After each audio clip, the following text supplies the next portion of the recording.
ASITIS TV!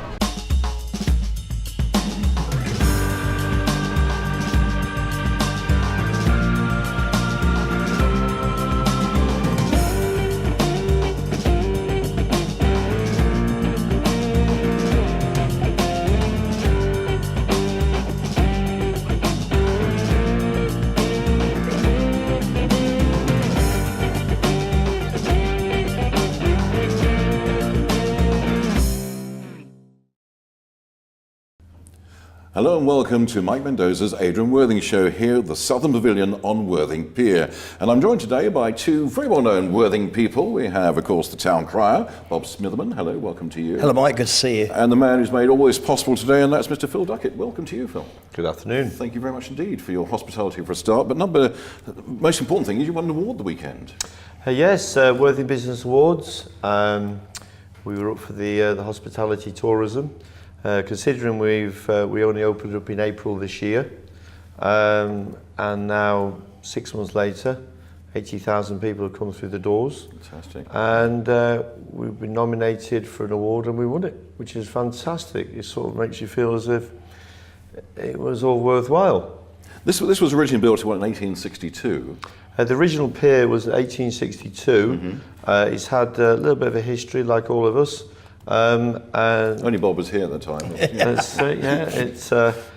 But what this building, there was a fire in 1933, and then it was rebuilt in 1935.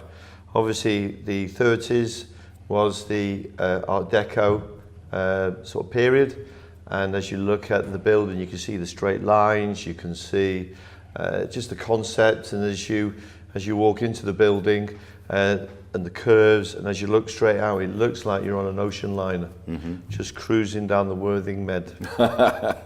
Fantastic. I mean, this was very, very run down. It was a nightclub for a while, and then it was completely run down. Nothing happened here for a couple of years. What gave you the idea to come in here and bring it back to its original style?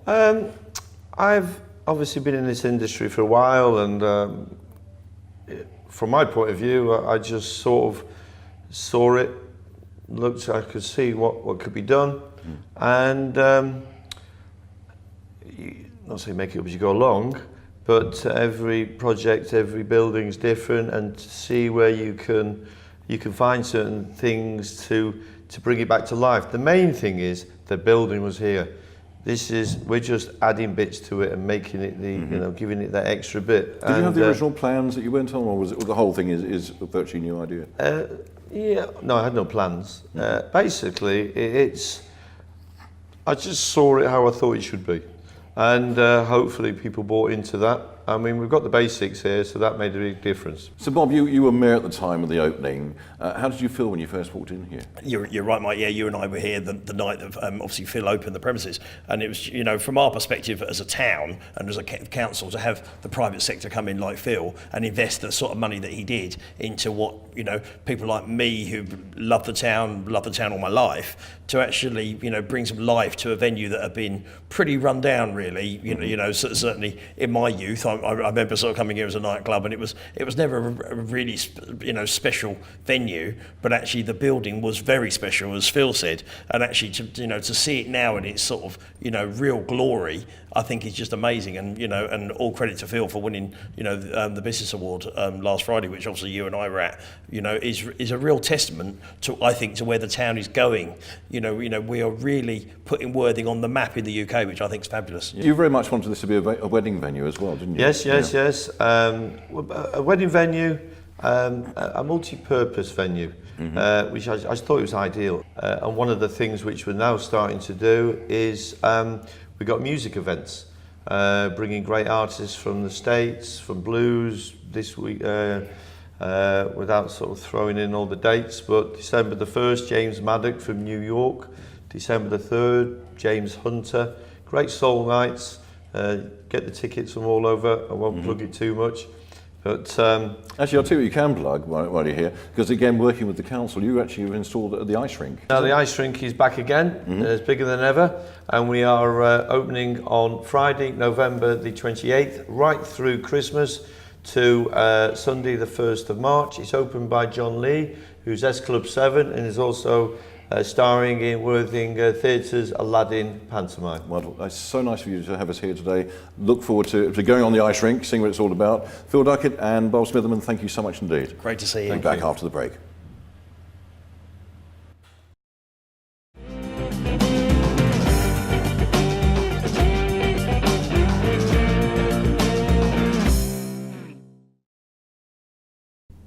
Well, a little bit different today. We're actually going to be joined by the Worthing Wordies. And two members of the Worthing Wordies with me. That's Jill Medway and Wendy Green. Welcome to you. Hello, nice to see you. Tell us something about the Worthing Wordies. Something about us. Well, we've been going for about 4 years, haven't we, Wendy? Yes, yeah. And we perform quite regularly at the Ardington Hotel on Steen Gardens in Worthing. And we're a literary performance group, but that sounds a bit highbrow, which we're not. It sounds like you read Yes. books and you're reading the books of people. Yeah, it's not really like that. It's much more fun, isn't Yes, it? we're not pompous or We're not stuffy and highbrow. All our poems are a sort of mix of, So it's of poetry? fun. It's poetry, it's a bit of prose, excerpts from books and Bits- bits playlets. of plays and anything that's on the particular theme, and it's fun. Fun for the audience. There's normally 6 of you. Yes. Today you brought another 3. We've only got 5 here today. 5 or 6. One of our number is in London doing something theatrical, I'm not sure what. So what is your background? Is your background theatrical? Yeah, well, I have acted all my life, really, and Wendy's a poet and writer. Yes, and She's a poet, she I doesn't used marry. to act up until a few years ago with a local group or two.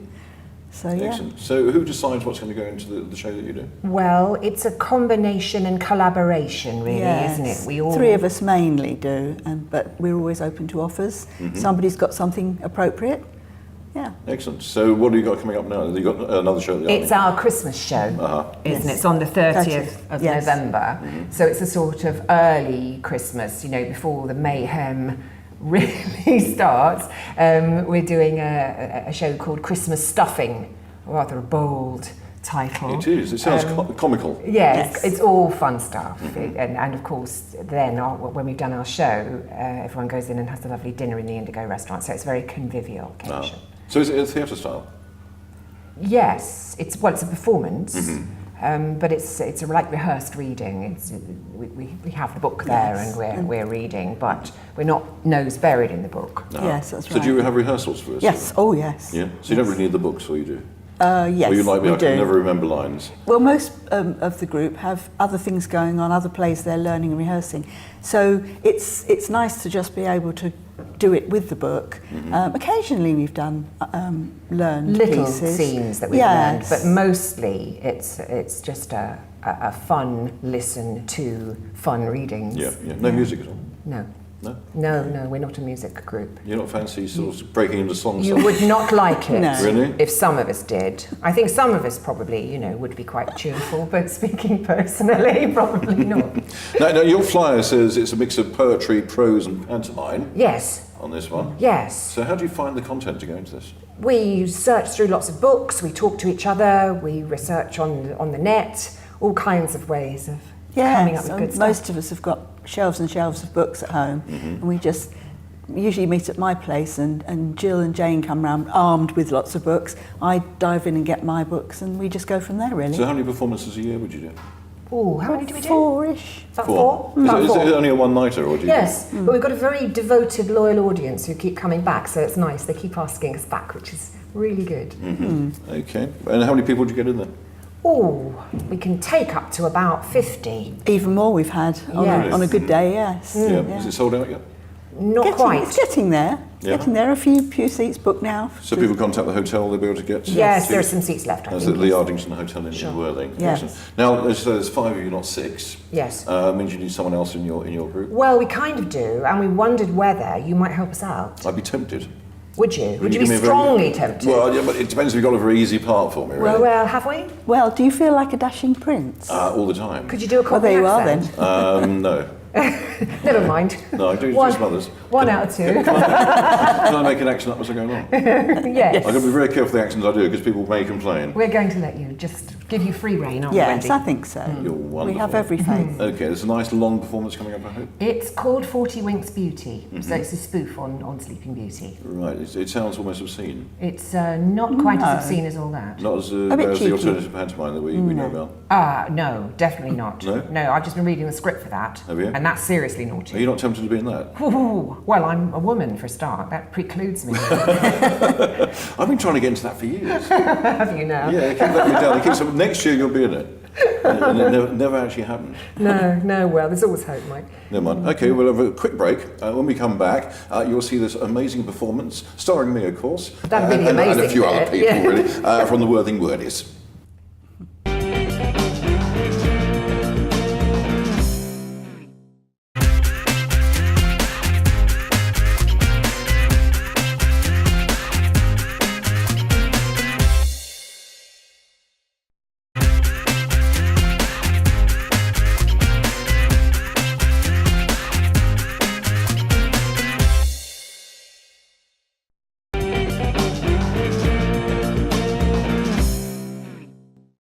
I am professional, you know, but you can show me what to do. It'd be very nice, thank you. Right, Mike, you're going to be playing the part of Prince Charlie. Sounds like the handsome prince, but actually he's Prince It Charlie. sounds like the handsome Prince. He's Prince Charlie of Chiswick. So he speaks with a bit of a Cockney accent and he's a bit of a dope, but it all sort of comes good in the end after we kiss. Oh, didn't tell me about that bit. So, Russ is going to give us the cue. I don't have to kiss him as well, right? We'll see. Okay. He's the compere, and I'm the beautiful princess, apparently. All right, Russ. Kind friends, as your announcer, it is now my pleasant duty to introduce our potted panto, 40 winks for beauty. Our scene's the palace of the king of nowhere in particular. The flowers are horizontal and the walls are perpendicular. But more important far than all these solid bricks and mortar, the king and queen have organised a party for their daughter. And round the small princess's cot in dress so white and glistening, the fairy godmother has come with presents for the christening. My present for the baby is a nature sweet and gentle, and may she like all novels that are super sentimental. I wish the baby goodness that will never need correction, and I wish that she may ever have a real schoolgirl complexion. We thank you very kindly for your gifts and your good wishes, and please accept with compliments these silver-plated dishes. But who is this with face so fierce and eyes as black as pitch? It is the wicked fairy Maud, a nasty-tempered witch. Ho ho, and so you thought you wouldn't ask me to the party? We thought that you were ill. Oh no, I'm very hale and hearty. Oh, Maud is in a temper now, and with a smile unpleasant, she turns towards the helpless babe and gives a fatal present. I wish this brat may prick her little finger on a spindle and die of slow blood poisoning. Goodbye. Yeah, that's a swindle. We can't have that. Then you have to put it in your pipe and smoke it. Oh, bless me, I'm worried. Is it just a little joke? I sadly fear, dear audience, it's not a joke, it's tragic. Sweet fairy, can't you cancel out the spell with other magic? Make no mistake, I cannot break this spell and nor can you, but I can bend it quite a bit, and this is what I'll do. Eeny, meeny, teeny, weeny, shut the door and lock it. Maid Marian and Robin Hood, Nick Clegg and Davy Crockett. These are names to conjure with, as anyone can tell, so here I call upon them all to help me bend the spell. At last the fairy straightens up, her magic task completed, and then she speaks. Dear audience, old Maud is now defeated. The princess will not really die, in spite of all your fears, but now instead she'll go to sleep, and sleep 100 years. And round the wall of forest tall shall constant vigil keep. Then a prince shall come with a kiss to wake her from her sleep. At your behest I've done my best, and there we'll have to stand. So now goodbye. And off she flies back home to fairyland. The king now calls his chief of staff and gives him urgent orders. This proclamation go and make throughout our royal borders. Let every spindle, spinning wheel and sharply pointed thing, howe'er employed, be now destroyed by order signed the king. P.S. Whoever disobeys, or man, or maid, or wife, I shall have their head cut off and be sent to jail for life. Now, Father Time accelerates to supersonic pace, and past our ears 100 years have flown without a trace. Around the palace, holly trees and prickly brambles sway. No mortals dare to venture there. 'Tis haunted, so they say. And there, alas, our story ends, for up until tonight, through all these years, no prince appears to put our troubles right. And whether in the future any prince will come or no, I cannot tell. And so, farewell and thank you. Arthur, Mo. But who is this who looks as if he needs a dose of physic, with coat so long and accent strong? I'm Charlie, Prince of Chiswick. Thrice welcome, Prince, and have you come to break the ancient curse imposed by Maud and snap the cord of sleep that binds us? Yes. But can you take a sword in hand, and can you cut a dash and wake the sleeping beauty? I don't know, I'll have a bash. This Charlie is not quite the sort of prince they have in books, but possibly he may not be as dopey as he looks. Come, please approach as tenderly and softly as you may, and gently plant a loving kiss on beauty's lips. Okay. Now, are you ready, noble prince? I've got my lips all pursed. If you don't mind, it might be kind to take your fag out first. Oh, upsy daisy, go away. Where is he? Where's my prince? The best of men who kissed me then. I've been here ever since. I mean the prince who rescued me. That's right. It wasn't you. It was, you know. Oh, say not so. It simply can't be true. Goodness, the young man speaks the truth. It happened as he said. Now, will you take me for your mate, and will you with me wed? You ugly beast, if that's the best this century can show, then pass me up the spindle. I'll go back to sleep. No, just a minute. First of all, before we all get dizzy. Please tell me who you are. I'm a royal prince. Oh, is he?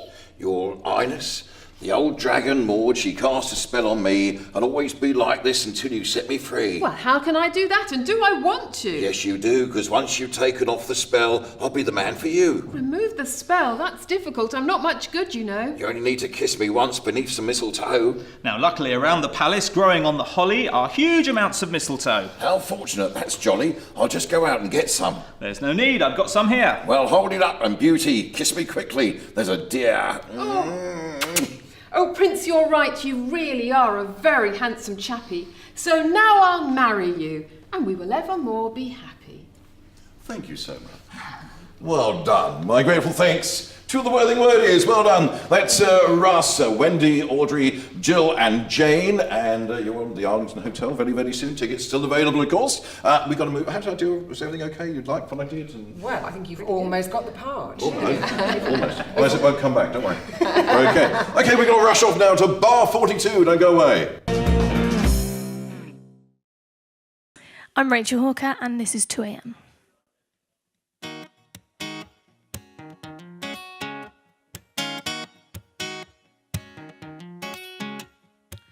It's 2 AM and your name is running round my head. Think of all the things I should have done, of all the things I should have said. Wanna be the first and the last thing on your mind, but now you're slipping through my hands this time. It's 2 AM and I wanna wake up to your smile. Wanna be the reason that you haven't slept in a little while, and your name is the first and the last thing on my lips. And now you're slipping through my fingertips, and I think about you when it's 2 AM under the stars, wondering what you're doing, wondering where you are. And I get no messages, and I get no calls.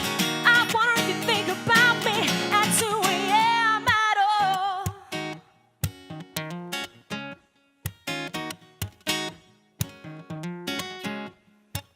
It's 3 AM and your name is buzzing round this town. Can't get no sleep, so I just drink to drown my sorrows down. Your name is the first and the last thing on my mind, but now you're slipping through my hands this time. It's 3 AM and I wanna wake up to your smile. Wanna be the reason that you haven't slept in a little while, and your name's the first and the last thing on my lips. Yeah, and now you're slipping through my fingertips, and I think about you when it's 2 AM under the stars, wondering what you're doing, wondering where you are. And I get no messages, and I get no calls. I wonder if you think about me at 2 AM at all, at all, at all.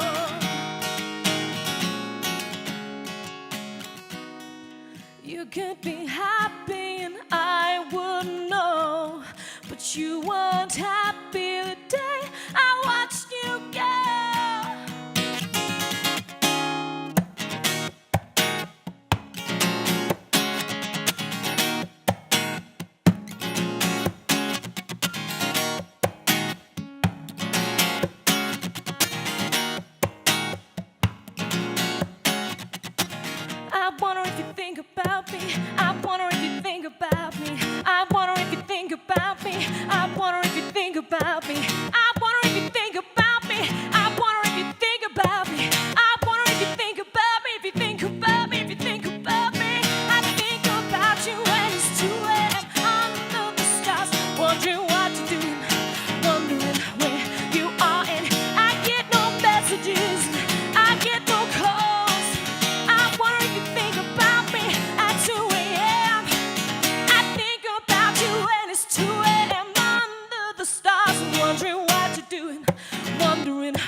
if you think about me.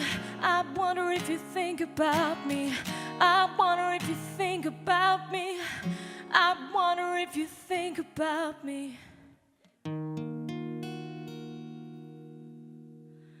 Thank you very much for watching. You can find me on www.rachelhawker.co.uk.